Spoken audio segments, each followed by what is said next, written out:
Abdul Uzza bin Abdul Muttalib. Ini adalah tokoh ke-16 kita.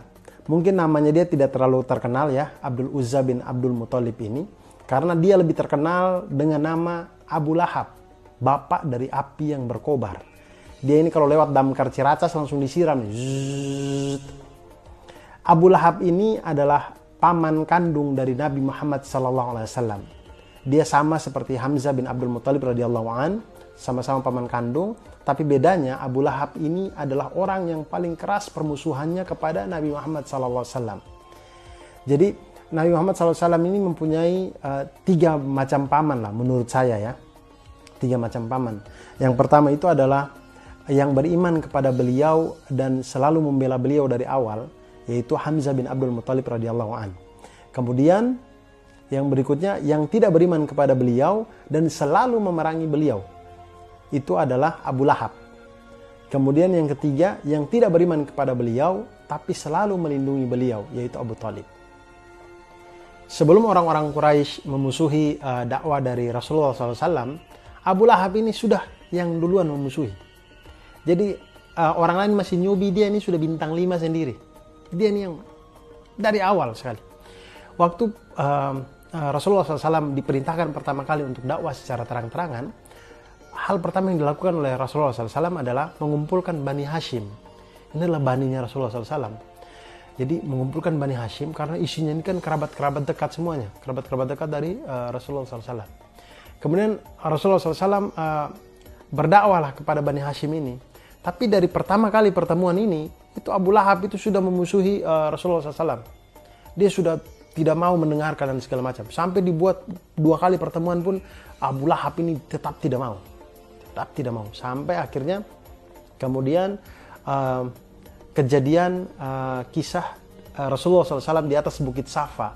Ini cerita yang cukup terkenal di buku-buku agama kita. Di buku SD, SMP, SMA sering ada buku, cerita ini. Jadi Rasulullah SAW naik di atas Bukit Safa. Kemudian Rasulullah SAW mengumpulkan orang-orang Quraisy.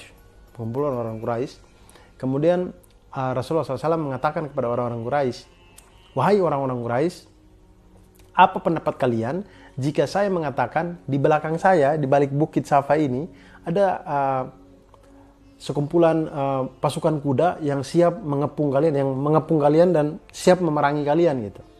Kemudian orang-orang Quraisy ini bilang, "Ya kalau engkau mengatakan seperti itu, maka tentu itu adalah benar.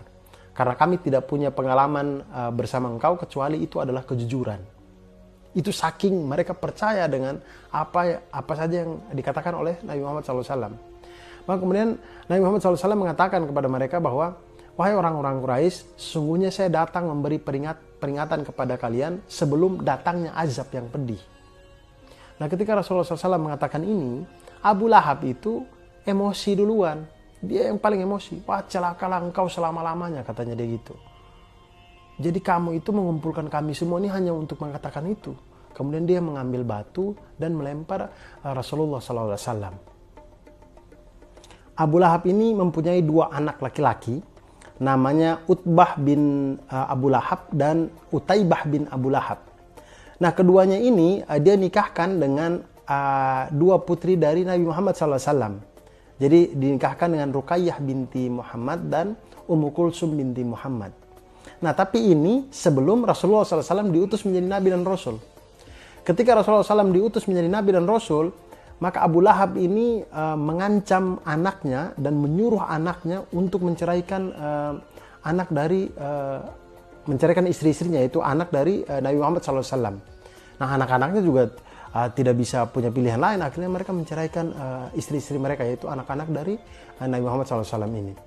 Dan Abu Lahab ini juga suka menguntit Rasulullah SAW dari belakang. Jadi ketika musim haji datang, kemudian Rasulullah SAW berdakwah ke jamaah-jamaah haji yang ada, Abu Lahab ini suka ikut dari belakang, kemudian setiap perkataannya Rasulullah SAW didustakan oleh dia.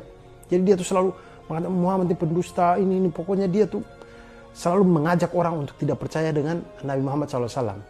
Sampai kadang-kadang tidak hanya itu, dia juga suka sambil mengutip itu, sambil melempar Rasulullah SAW dengan batu dari belakang. Sampai Rasulullah SAW itu kedua tumitnya itu berdarah. Ini memang Abu Lahab ini jahat sekali, jahat. Dia ini cocoknya ditabrak Johnson sambil diulti Odet. Di dalam tower sambil dipukul Lord. Nah, cocok tuh. Abu Lahab ini rumahnya itu berdempetan dengan rumah Rasulullah SAW. Dia ini tetangga. Nah, dia ini yang selalu mengganggu Rasulullah SAW, bahkan sampai Rasulullah SAW berada dalam rumah. Dan dia ini tidak sendiri, dia ini juga dengan beberapa orang yang lain, tetangga-tetangga juga mereka semua ini, yaitu ada Uqbah bin Abu Mu'id yang sudah saya ceritakan di video-video yang lalu. Kemudian ada juga Adi bin Hamra as-Sakafi, kemudian ada Ibnul Asda al-Huzali, kemudian ada Al-Hakam bin Abul Ash. Dan mereka semua ini tidak ada yang masuk Islam kecuali Al-Hakam bin Abul Ash ini. Ketika tiba perang Badar, hampir semua pemuka-pemuka Quraisy yang ada itu ikut dalam perang Badar ini kecuali Abu Lahab.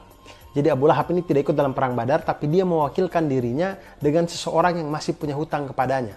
Jadi disuruh orang itu yang mewakili dia untuk ikut dalam perang Badar. Nah, ketika perang Badar selesai, kemudian kaum muslimin sudah menang, kaum musyrikin Mekah kalah dan segala macamnya. Abu Lahab ini di Mekah itu menunggu berita gitu, berita dari perang Badar bagaimana. Kemudian datanglah ponaannya dia, yang mana sepupu kandungnya Rasulullah SAW, yaitu namanya Abu Sufyan bin Al-Harits bin Abdul Muttalib. Jadi Abu Sufyan ini, Abu Sufyan bukan Abu Sufyan bin Harb, ini beda. Abu Sufyan bin Al-Harits bin Abdul Muttalib. Nah, dia dengan Ali bin Abi Thalib radhiyallahu an dan juga dengan Rasulullah SAW, ini semuanya sepupu kandung. Nah, Abu Sufyan datang, kemudian Abu Lahab nih bilang, ih ponaan tersayang gitulah, pokoknya ponaan tersayang, tolong kasih kabar di pamanmu inilah, kabar yang baik gitu. Kemudian Abu Sufyan bilang, Abu Sufyan ceritalah masalah keadaan di perang Badar itu. Kemudian Abu Sufyan bilang, sesungguhnya ketika kami berhadapan dengan sebagian mereka yang lain lagi itu menawan kami sekendak hatinya dan mengalahkan kami sekendak hatinya begitu. Itu mereka itu pasukannya itu dengan gagah perkasa, dengan pakaian serba putih, kemudian dengan kuda yang amat perkasa juga, kemudian berseliweran di antara langit dan bumi. Dan kemudian kuda-kudanya mereka itu tidak meninggalkan jejak apapun dan tidak menginjak apapun. Nah, kemudian ketika Abu Sufyan berbicara seperti ini kepada Abu Lahab, di situ ada Abu Rafi. Abu Rafi ini pembantunya Al-Abbas bin Abdul Muttalib. Ada di situ, kemudian Abu Rafi ini bilang, demi Allah, itu adalah para malaikat. Nah, kemudian Abu Lahab ini mendengar itu, dia langsung marah. Dia pukul ini Abu Rafi ini. Dia pukul, pokoknya dia hantam bertubi-tubi sampai orang Kupang bilang free lidah. Pokoknya cuman lidah saja yang tidak dipukul. Semua ini kena pukul. Tak. Sampai kemudian Ummul Fadl datang kemudian menyelamatkan Abu Rafi. Jadi ceritanya Abu Rafi ini adalah pembantunya Al-Abbas bin Abdul Muttalib. Artinya Al-Abbas bin Abdul Muttalib dengan Abu Lahab ini saudara kandung juga, saudara kandung. Nah, Abu Rafi ini pembantunya. Nah, pada waktu itu Al-Abbas bin Abdul Muttalib dan istrinya Ummul Fadl ini sudah masuk Islam, tapi mereka masih menyembunyikan keislamannya. Nah, pembantunya Abu Rafi ini juga masuk Islam bersama mereka, tapi mereka bertiga ini menyembunyikan keislamannya. Jadi ketika Abu Rafi mengatakan itu depan Abu Lahab tuh emosi, kemudian dia memukul Abu Rafi. Setelah memukul Abu Rafi, Abu Lahab ini kemudian pulang ke rumah. Dan umurnya dia itu bertahan hanya 7 hari setelah kejadian itu. Jadi dia diberikan, jadi Allah menimpakan dia penyakit yang berupa luka bernanah gitu, sekujur tubuh itu bernanah begitulah. Sampai sanak keluarga itu tidak ada yang mau rawat. Semua orang jijik, orang-orang Arab semua jijik dengan penyakitnya itu. Akhirnya dia dibiarkan saja begitu. Sampai kemudian dia meninggal dalam kondisi seperti itu. Bahkan sampai dia meninggal dalam kondisi seperti itu pun jasadnya itu dibiarkan selama 3 hari. Tidak ada orang yang mau datang urus itu, tidak ada. Semua takut, semua jijik gitu. Kemudian orang-orang Quraisy itu lama-kelamaan setelah 3 hari itu takut kalau tindakan mereka yang membiarkan jasad tidak diurus ini diketahui oleh orang lain, akan dicemooh mereka ini sebagai orang yang suku yang tidak tahu adat atau apa begitu. Akhirnya mereka mau tidak mau akhirnya mengurus itu. Akhirnya mereka tuh cuma gali lubang di dekat jasadnya Abu Lahab ini, kemudian mereka dorong pelan-pelan itu jasad masuk ke dalam lubang. Kemudian cara mereka menimbun lubang ini adalah mereka dari jauh aja, kemudian mereka lempar pakai batu sampai itu lubang tertutup dengan batu.